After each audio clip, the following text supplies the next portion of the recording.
CP, my kind of view of what LeBron does every year is at a certain point in his career, I think post Pat Riley, he was like, I can't keep the pedal to the metal both ends of the floor all year. Someone else could have it in the regular season. Here, KD, there's the MVP. And KD deserved it. Not like Jordan. They used to give it to Malone and Barkley. Jordan was so much better than them, even in the regular season. It was embarrassing. But KD genuinely was. Steph genuinely was better than LeBron in the regular season. Then LeBron uses the playoffs that by the end of the playoffs, we go, oh, yeah, no, he's the best. But he has to keep proving that every year. He's another year older. Harden and all these guys are playing amazing with it. Is he still the best player in the world? Does he have to be? Not just an MVP level guy, but the best player in the world for the Lakers to get out of the West?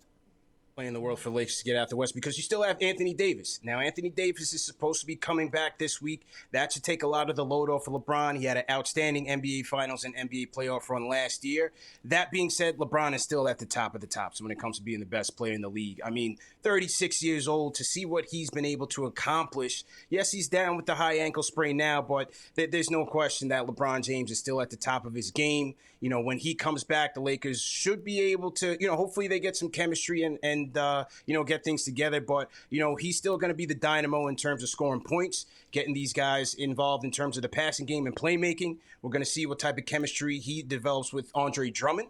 Andre Drummond sets a lot of good screens. How does that get LeBron going downhill for him to attack the basket? So you still have to respect LeBron James's game. It's hard to count him out, but this is a Laker team just like the Nets that have to come together and get chemistry fast.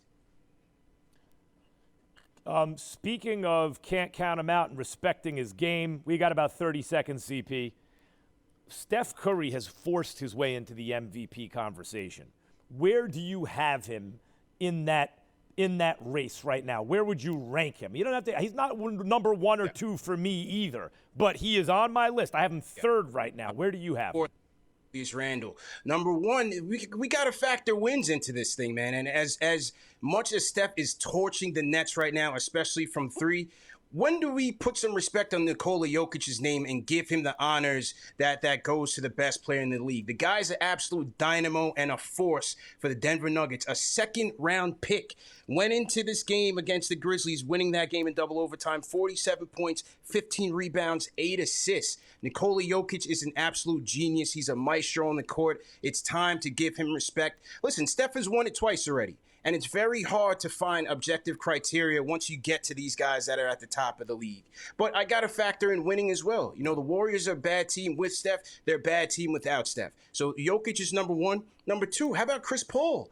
The Phoenix Suns now at second in the West after not making the playoffs last year. Chris Paul now on his way to 11 straight winning seasons. I put him up there with LeBron James as not only a superstar, but an absolute team changer. Meaning when he gets to a team, he automatically improves their winning percentage. Look what he did with the OKC Thunder last year. And at his age, I think Chris Paul should also be in consideration. So great season by Steph, no doubt about it. Best shooter of all time. But he's won the MVP twice already. And I got to factor in wins when I'm considering the MVP. Thanks for watching ESPN on YouTube. For live streaming sports and premium content, subscribe to ESPN+.